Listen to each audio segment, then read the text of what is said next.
All right, it's Monday on Daily Delivery. Patrick Reusse with me. I'm Michael Rand.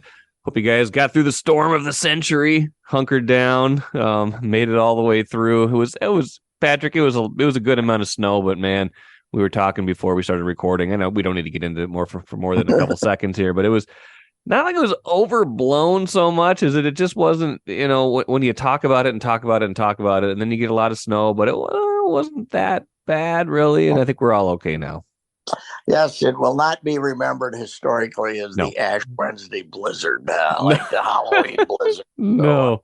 we can get on with our lives. That is for sure. And congratulations to the Minnesota State High School League. While everybody else was canceling everything, they said, "Bring it on! We're going to play our girls hockey tournament." And of course, there's a great controversy there with Gentry Gentry Academy Academy, only yeah. 2A, which is a hockey school. But next year maybe we should just let Shattuck in the league. Let's do it. Let's just let Shattuck in the league. What the heck? Anyway, the fact that they played is congratulations to them. They were not intimidated, so good for them. Unfortunately, I'm a YouTube TV streamer, Yeah. and I don't have Channel 45, Oh, so I interesting. don't get to watch the tournaments. That's the only one of the locals that Hmm. is not on there. Although they are also feuding with Major League, the MLB Network. That has disappeared Oh on man. February 1st from the YouTube TV, but it's always interesting to turn it on and see who they've gotten rid of Yeah, on these streaming services. But yeah, that's we've talked about that a lot on this show, and it is a source of frustration for a lot of fans. Speaking of a source of frustration for a lot of fans, we're going to talk about the Timberwolves and the Wild here at the beginning of the show. Could not have been two more different games yesterday. The Wolves out in Golden State. No Steph Curry, no Draymond Green, no Andrew Wiggins in that game for Golden State. And to be fair for the Wolves, no Karl-Anthony Towns still, of course, and no Rudy Gobert in that game. He was out with an illness and a couple other guys out too. But a game, Patrick, where the Wolves had that bad loss going into the break against Washington when they were up 20 and blew it at Target Center, had the terrible loss coming out of the break to Charlotte, one of the worst teams in the NBA. Now they've lost like 7 or 8 games to the 5 worst teams in the NBA. But you go to Golden State, it's the start of a long road trip. You're kind of hanging by a thread here at this point. You're 500, and if you're going to do anything, you kind of have to have this one because the next slate of games looks difficult, and you've been presented with a team that is not even close to full strength. And if anytime Curry is out, you got to take that as an invitation to try to beat the Warriors. And they just do everything, every bad Wolves thing. I think Chris Hine had it in his game story. Every bad Wolves thing from this season, the lack of rebounding, the lack of urgency, even just like little things like missing free throws, not having any kind of offensive efficiency at the end, all of it comes out in a 109-104 loss. And I don't know, the season's not officially over, Patrick. There's still 19 games left, but they got this West Coast trip. I just don't even think they're going to make the play-in at this point. Oh, I don't either. I saw this coming when I looked at the schedule. They Anthony is he doesn't make any shots anymore right now anyway, and yeah, that was horrible. That was horrible to let that one get away last night. I mean, Naz Reid played the game of his life Yes. and was making shots and playing great. And by the way, you better get him signed for the future with the other big men and such questions. But yeah, it's they've been mercurial to say the least all year. They've popped up and played good when you didn't think so. They started terrible, then they played pretty good, then they had a snag again, and then they played pretty good. But this, you look at the schedule now, and I said all those. We all said the first 20 games of the season, that was the easiest knock of the schedule they were going to Yes. play all year, and they didn't do much with it. They No. did very little with it. And, we didn't know then that Karl-Anthony Towns was going to retire. We didn't know that he decided he wasn't ever going to play again during that stretch. But no, they're not going to be a playoff team. They're not even a play-in team. They're going to, when they come home from this road trip, if they win one, I'd be surprised. After last night, that was the one. They gave it to you, and you all of a sudden you couldn't do anything and gave it right back to them. It was I mean, they were playing good there for a while, right? Sure.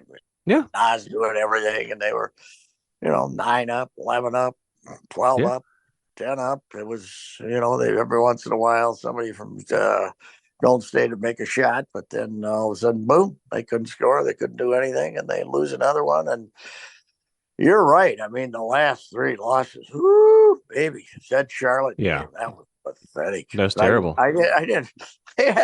I knew Charlotte was bad, but I don't look at the standings frequently. I didn't realize they'd won 18 games all year. Yeah, 18 games.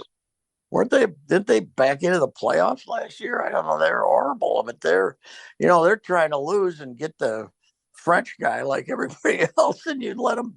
That's about 6 losses to teams that are trying to lose. Yes. And, yes. Bad. I don't know. They're not. It's going to be. It's not going to. And the fact that you can collapse, not make the playoffs, and not have a draft choice is about as bad as it can get right now.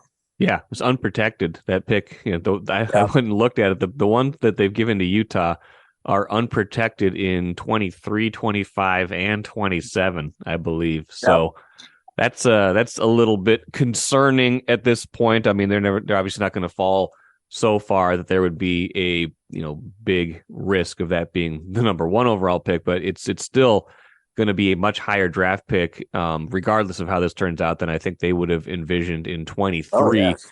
And, here's a thought that occurred to me when you were, this was something that occurred to me the other day and then reminded of it when you were talking about Cat. And, they've said, I think Austin Rivers was on his podcast the other day saying Cat should be back for, in a couple weeks from the start of the All-Star break. So we'll see whatever comes of that. Here's the question though. Do you think that in the back of his mind, or even in the front of his mind, when Edwards was doing his spiel at the All-Star game, talking about guys at 80% got to play, do you think Cat was in the back of his mind saying, Cat, you look like you're at least 80, 90% right now. You want to get back out there soon? I think I'm not sure what a deep thinker he is, but he certainly says what's on his mind.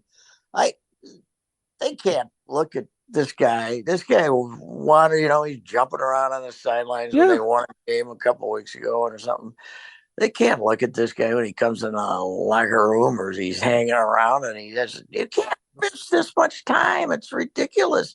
And it's sure that the quotes the other day from Finch, they were strange. From Finch, to me, were saying, well, as far as we're concerned, he can play if he wants to. It's not. I don't think anybody on the training staff, anybody else is saying don't play. I don't. Right. My opinion, just reading some of those quotes, is he doesn't want to play yet. And what he's up to is beyond belief. I mean, they have to, if they're going to try to trade him this summer. I don't know. Doesn't he have to play for 10, 12 games and show people he can play? I mean, it's I don't know.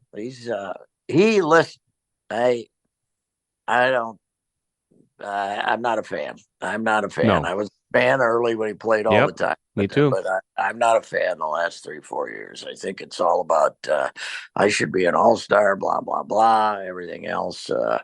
He did not figure out how to play Gobert with Gobert when he was playing. And I don't know. What is it? What's he going to end up with? How many did he play? 35? Maybe? Did he play 30? No, he played. They were 10 and 11 when he got hurt. So he played 20. I think he played 21, and they're 20 and 20 since he got hurt, or 21 and 21 since he got hurt. So yeah, he played 21 games. I don't know if he played all of those, but I think it was close to all of them, if not all of those.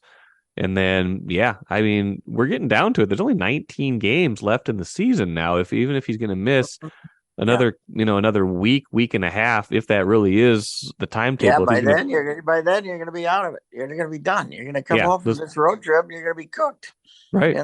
So. And then that'll give them an excuse to shut him down for the rest of the year. Sure. Right. I don't know. My buddies over at the Hubbard that I also do podcasts with, yes. Mackie and Judd, they have this thing called Write That Down. Yes. And it's a good segment. I like that. I don't usually participate, but my Write That Down this summer was Karl-Anthony Towns won't play more than 50 games. Well, you already won that one. Hurt, but that one's already. I said, I'm not a fan of him, and this is ridiculous. I just don't. I have no idea what's going on, but I don't think he wants to play, and he can do them a favor by not announcing that he wants out or something too. Right. Make him put no such. I think they're going to trade him, though, don't you? Take a playcation to Mystic Lake. With 24/7 gaming, the good times never have to end. And you can satisfy your cravings at our restaurants and bars.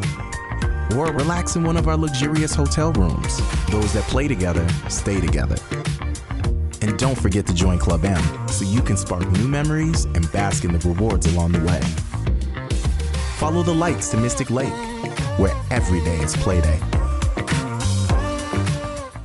I do. I really do. I feel like, and I've had this kind of suspicion in the back of my mind that the Gobert trade was kind of the first domino in that they realized that that's not the big that they want to build around, and they sold it as, hey, we're going to play these two guys together because you couldn't turn around and trade Cat right after you got Gobert because of the contract he'd signed. He can't be traded until next summer.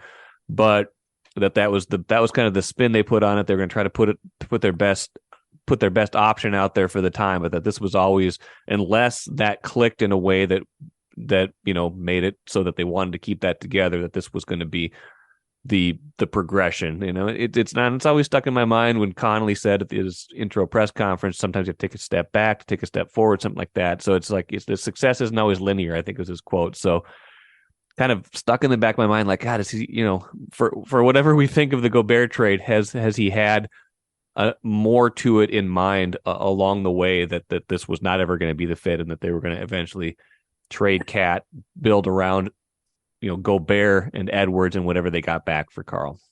Big question. Yeah. Who wants him? Well, I mean, this year, the market?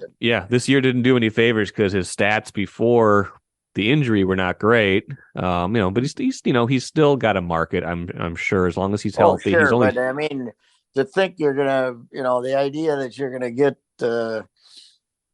anywhere near the bounty you gave up for Gobert is ridiculous. You're right. Going, I don't know who wants him. It's a great question. I don't know exactly what his trade value would be. I mean, he's been third team All NBA a couple times. He's, a great scoring big man, especially in the right system. So I don't know what his trade value is. That's a very interesting question. And I don't know if they do explore that, I'm sure they're going to have to find that out. And did not do them any favors this offseason. Now that the Nets have gotten rid of all their stars, maybe they would want him back, and maybe you'd want him in Brooklyn or something. Yeah. What do you get for it? What do they have to give back? I don't know. That's an interesting question. I don't know. They gave up all their draft choices, putting the big three together. How about that stat, by the way? What was their stat? Those three guys played 12 games together or something like that. Yeah. Urban, Durant, and and who am I missing? Who's Harden? James Harden. Yeah, James Harden. They played 12 games. It's amazing. Together. Yeah, like that. The whole build-up. They did get a bunch wacky, I think it's really a great league now because it's unpredictable, but it is still the wackiest league in the world because you don't know what because the players dictate whether they stay or whether they go. It's the only league that they just tell you if they. All of a sudden, Harden, I want out. Okay, you're in Philadelphia, fan. Go play with them. Embiid. It's they just tell you what they want, and you have to just go along with it. I guess it's weird.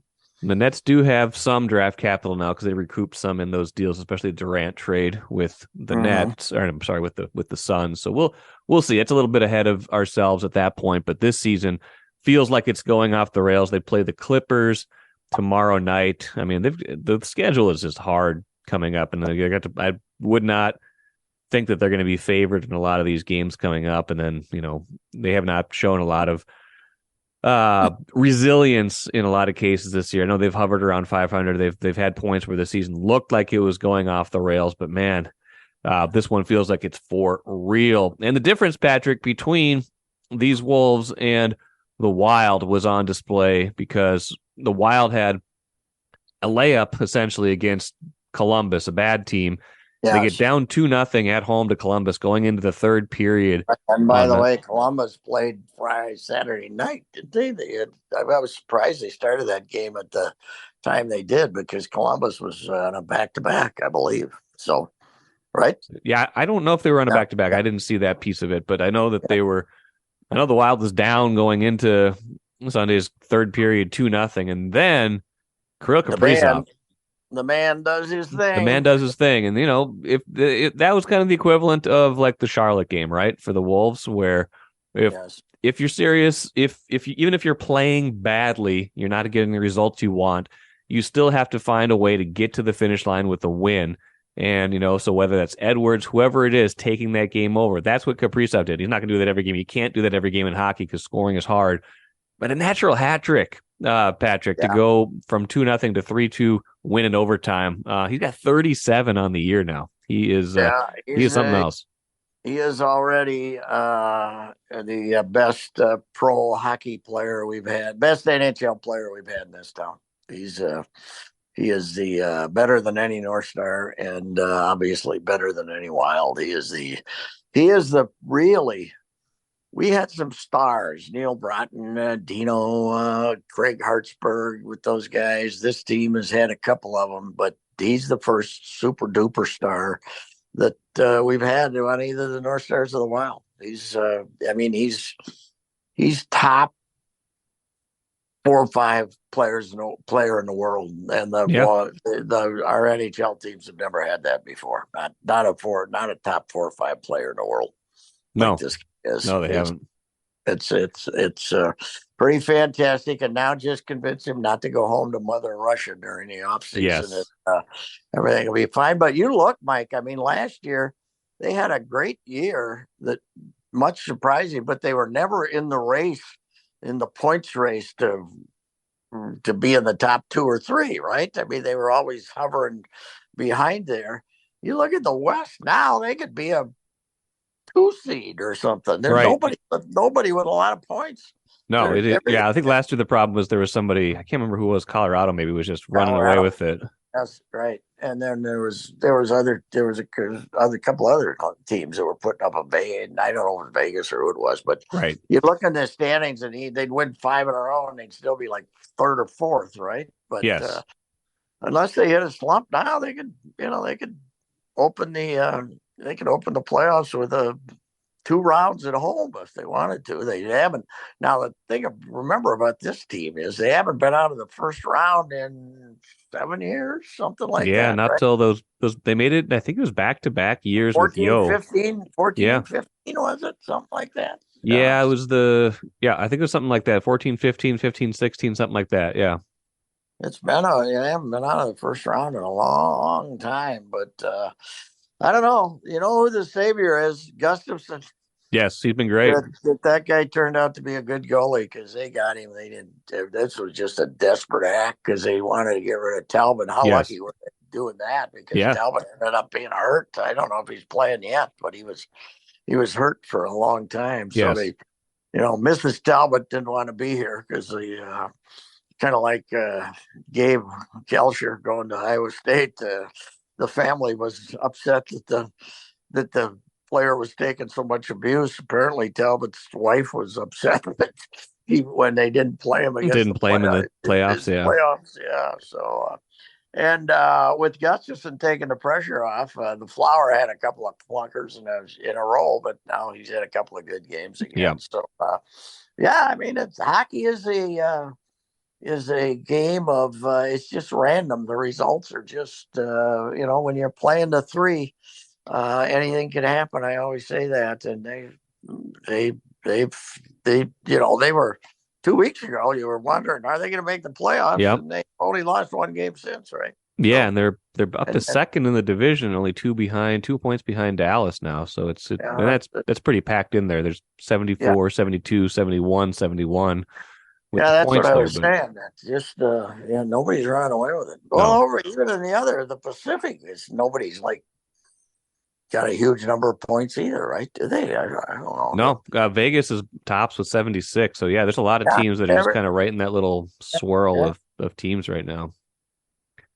But yeah, I mean So congratulations to them, and they kind of it's almost quietly. I mean, we cover them and everything, but they quietly put 18,000 in that place all the time. They sell all the tickets, and they're the probably the greatest success story in Minnesota sports marketing history. yeah, The fact that for 20 some years they've been the one time they were going in the tank and they were going to lose all their customers, they signed Parisi and Suter right. and got the fans back, and they never really have had a down period with their fans. They've had a couple of late seasons when people stopped showing up Right. and wondered how it was going to be the next year, and then boom. But they're you know you a Sunday afternoon a game at this time of year, that's the hottest ticket in town, man.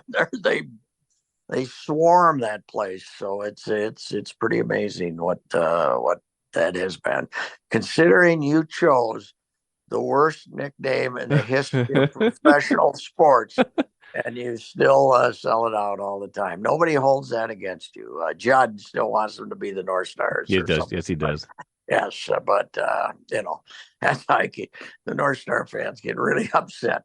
But this team has been so much more popular than the North Stars. It's ridiculous. Yes. They twice in North Star history, you basically were ready to fold as a franchise. One time you had to merge with Louis had to figure out how to let you merge with Cleveland. The second time they had to merge again with San Jose. They create a new team.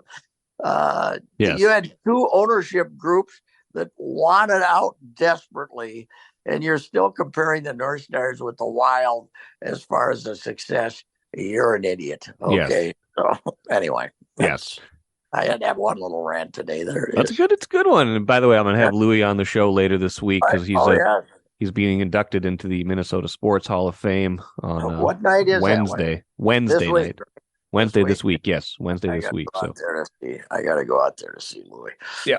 I was trying to get my wife to go with me, but last time we went out there for a Star Tribune Hall of Fame, I led the way, and we took about 8 different wrong turns out at that damn place, and we walked about 2 miles, and she's never going out to the Mall of America with me again. So it was Our secret to navigating the malls, we always park in the same exact place. We don't mess around.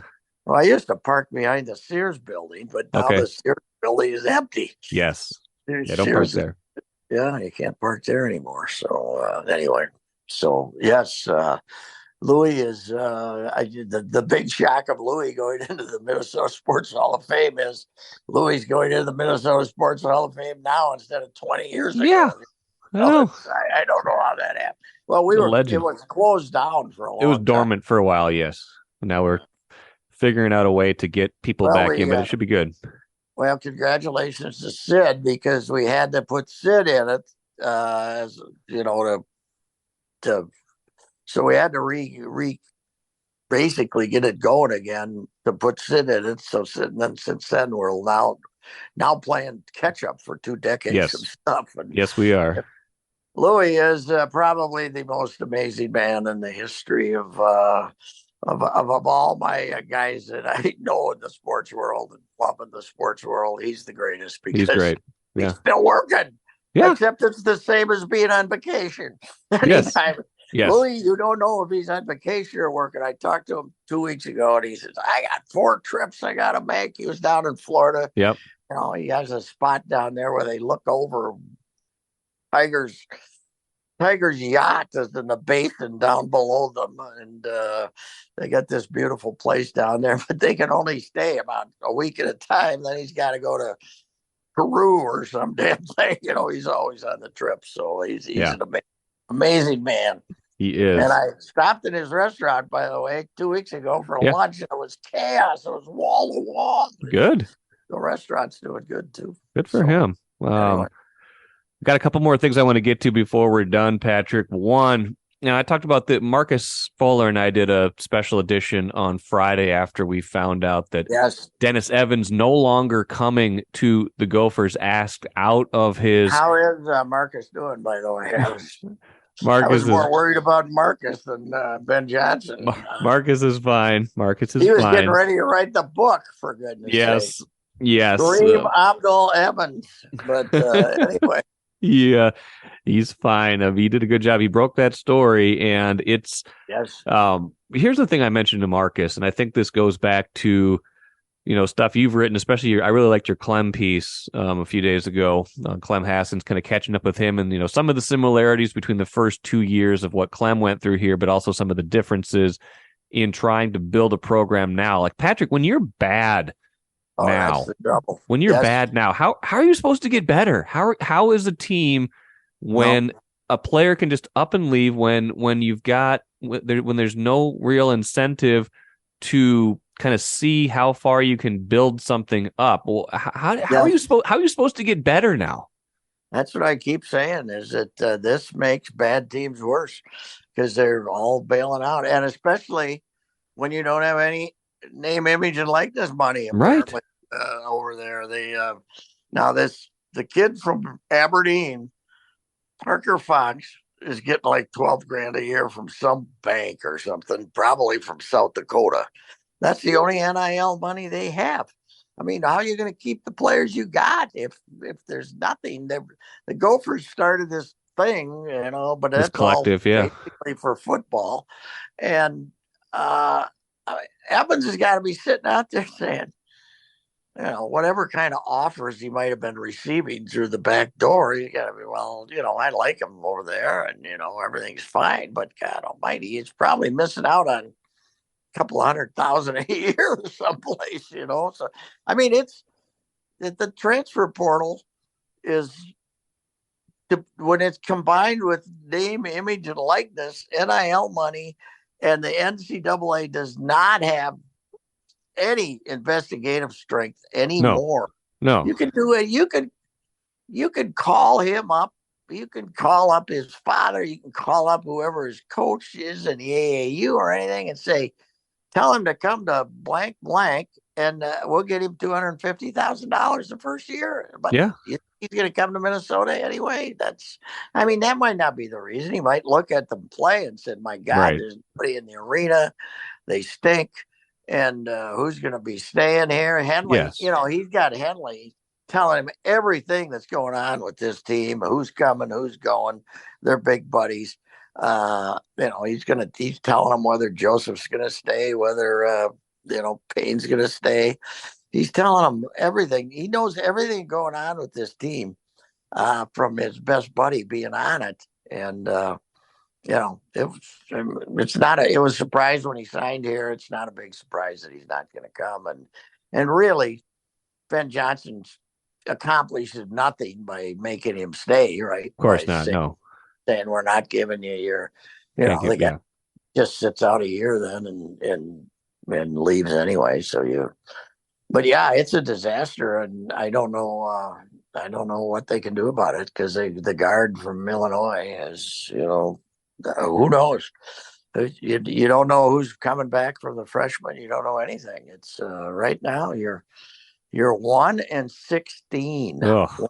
1-16. You lost 12 in a row, and you get the same week you find out that you're a hotshot recruit, who's a lot of people. We keep calling him a 5-star, and I guess he is high on the ratings in some places. Some people call him a 4. Whatever he is, he was a 7-foot guy who can block shots. which would have been something really good. But yeah, it's a disaster right now, and I don't know what. I thought Ben was going to get 4 years, but I'm wondering if it might be 3 now.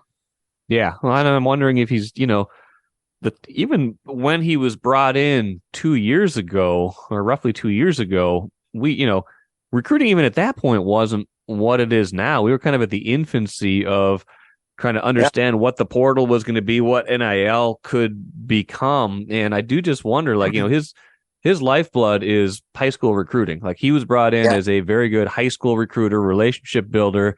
And as sad as it is to say, 2 years later, and this is just kind of the evolution of how things are gone, I don't know how much that matters as much anymore. It just, you almost have to change your approach. And yes, you still want to build through some high school recruits, but if you're not at just completely obsessing about and attacking the transfer portal and getting in players who can play already, who are 20, 21, 22 years old, you're not going to be any good anymore.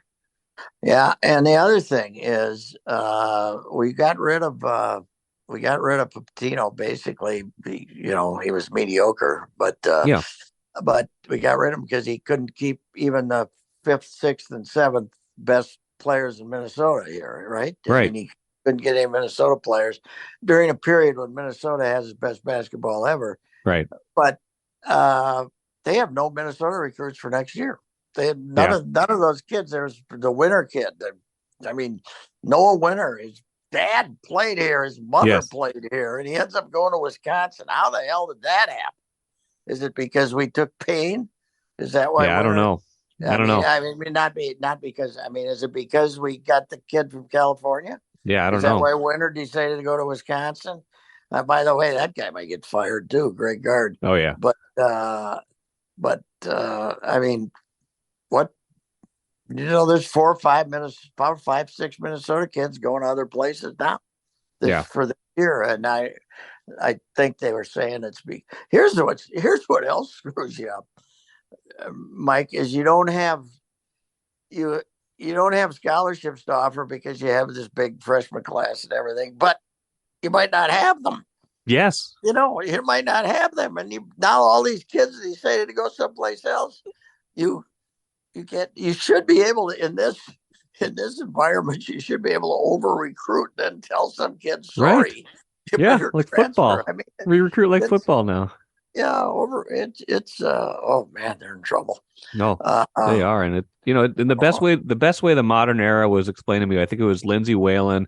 Can't remember if it was last summer or 2 summers ago, when she basically said, you're never not recruiting anymore, and you've got to recruit 3 different groups of people. You got to recruit the high school kids, you got to recruit the transfer portal, and you got to re-recruit all of your own players to not let them leave anymore. It's everybody you're recruiting all the time, and that just becomes exhausting. And they've been hit too. You had the freshmen coming in, and they were going to put Scalia with them as a kind of a leadership and a great player. Then she leaves and goes to Indiana. You can't blame her. They're number 2 in the country. No, but they lost her, and they lost 2 other good players too, right?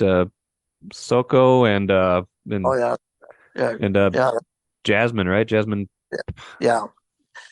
And I don't know how they get out of this. I don't know how Johnson gets out of this now. No. Plus, the barn is now a deficit.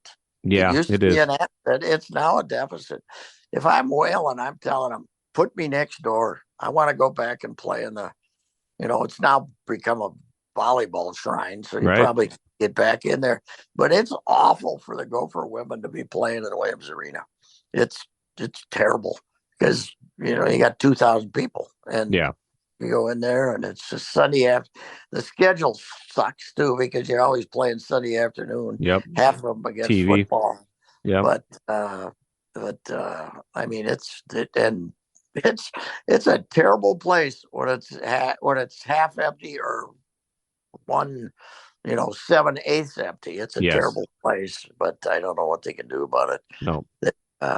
Even if you decide to tear it down and build a 7,000, 8,000 seat arena, it'd take you 5 years. You'd have to throw a nuclear bomb on it to get rid of the damn thing. You'd have to blow it up from the air. Air raid on Williams Arena. You'd have to have those sirens. those flyovers we have Yeah. from Duluth. You'd have to have them shoot rockets into that place to knock the damn thing down. It would be, and what they would find if they cleaned it out would be, they'd have to, yeah. I mean, they're stuck with that damn place now. It's a disaster right now. So anyway, Clem was very good talking about how the transfer. He would have. Oh, he was great. Or what I'd done if Willie Burton left. I would have killed myself. Yeah. Willie stayed 4 years. Yeah. Willie Burton stayed 4 years. There's no, he stayed 4, right? He stayed the whole time, I think. And what if he says, yeah, in the modern thing, a mercurial guy like him probably would have left after 87, right? He would have the first year here, 86, 87. And we lose a lot. Clem's chewing his rear end all the time and making him go down and bale hay on the farm because he's screwing off all the time. And you should have heard him talking about Willie Burton getting a doctorate. Oh, yeah. Willie Burton getting a doctorate. Yeah. Can you believe it? Willie Burton's getting a doctorate. I mean, he's proud of it. But he says, he comes, I mean, he was a hard ass with those guys. Oh, yeah. He says he's been back about 4 or 5 times for reunions with those guys. And it's basically, they all get together at Hoyt's in the back room, and there's about 50 or 60 of them. And it's give Clem a hard time. The whole session is all of them telling their worst Clem stories, and he's the butt of every joke and everything. I'm sure. And he loves coming in. So anyway. And you're right. Willie played all 4 years here, got better all 4 years. His senior year, he shot from on 2-pointers. He shot 59% on 2-pointers. A guard shooting 59% on 2-pointers. His senior year, shot about 40% on threes. He was good. He was very good. He was a forward. He was forward. Yeah, fair enough. But he played kind of a wing. But yeah, he's more kind of a wing, I guess, is better way to put it. He was 6'8". Okay, he was a little bit bigger than I remember, but yeah, he was. So getting some inside buckets, but he was here all 4 years, and the guy that just got better, and the team got better along with him, and you just don't see that much these days. And I want to mention the women too. They're playing at Target Center starting Wednesday in the Big Ten women's basketball tournament. They actually won their last 2 games of the season, Patrick, including over Purdue the other night. So they're trending. Yeah, Purdue's okay. Purdue's okay. The Gophers are trending a little bit better right now, but still 4-14 in the Big Ten, Patrick. They were 2-14 in the Big Ten before they won those 2 games going into this tournament, and it's not great. By the way, the fees at those tournaments, if you're buying tickets online for this tournament, you're going to pay about as much in fees as you pay for the ticket itself. So watch out for that. Hey, go see Caitlin Clark if you want to see Caitlin Clark from Iowa. If you want to see a women's player, I went down and saw her last year and wrote a piece on her, and she's something. She is a feisty. She won a game. They beat Indiana yesterday. She made one at the buzzer. I want to mention one other thing, Gopher basketball. I saw this from one of the commenters on Gopher Hole, and it never occurred to me. Their road record in the last 4 years, the Gopher basketball team, because Petito had an 0-10 and a 1. He had an 0-10 and a 1-8, I think, or a 1-9. And then you have last year, I think they've won like 3 road games in 4 years. Wow. Look it up. Look up their road record. That's it's amazing. Unbelievable. They were 0-10. Now this year they're going to be 1-8 because they're not going to play the Michigan State game. Yeah. And last year they might have won. They were 4-16 in the league. Yeah. They might have won 1 road game last year, but I think they won. Maybe it's 4 road wins in 4 years. It's unbelievable. It's Speaking of parallels to Clem, he couldn't win a road game either, could he? No. He'd declare games at Target Center to be road games, but that was neutral. One of the great most fun of covering Clem was when he was arguing with Bracken. It was great. Oh, about games at the Met Center, I think it was. What would you call those? What would you call about those? Everything. They'd argue constantly. Oh yeah. It was unbelievable because it was anyway, go for basketball. Disaster right now, and we all like Ben, and Thorson's a good man, and they got good people over there, but the odds are stacked against once you're down like that. the odds are stacked against you so bad. I don't know how you're going to get out of it. Really, I don't. Well, I want to get into this, but I don't think we're going to do it this week because I want to spend some time on it. But Pitch Clock debuted in spring training, and I love it, Patrick. I don't care how big it is. I don't care that it's not solving all of baseball's problems. I love it. Yeah, it's fantastic. And yesterday's game dragged, and it went 3 hours, but they had a lot of 2.5-hour exhibition games, and I've been going to exhibition games down there now for the last 8-9 years when they change pitchers, when they drag 3 hours, 10 minutes, 15 minutes. It's terrific. And the guy that was pitching against them yesterday, that kid who was pitching against them yesterday last year averaged 25 seconds between pitches. Yeah. And yesterday he never got called for one. He went right to the 15 each time. But it's great. That's great. That's 10 seconds per pitch. If you throw if he throws 100 pitches, that's that's 1,000 seconds. That's like 15 minutes saved right there. Yeah, it's good. And the shift. I noticed one shift yesterday that you would have that was a base hit. The guy from the catcher, Real Mutual. Yeah, they were the shortstop was playing him way over in the hole, and he got a hit right up the middle. And okay. The second baseman would have been standing behind the bag. Yeah, most of it we relate to left-handed hitters, but in this game, it was a ground ball that the shortstop would have been standing there. So there's going to be some of that too, but the pitch clock's the big deal. It is. It's going to get you. You're going to have to either watch the game or, you're going to have to watch the game again. You know? So anyway, it's great so far. Yep. I want to see it for another week, and then maybe we can talk about it next week, but we should go now. Appreciate it as always. We'll talk again in a week. Okay. Thanks, Mike.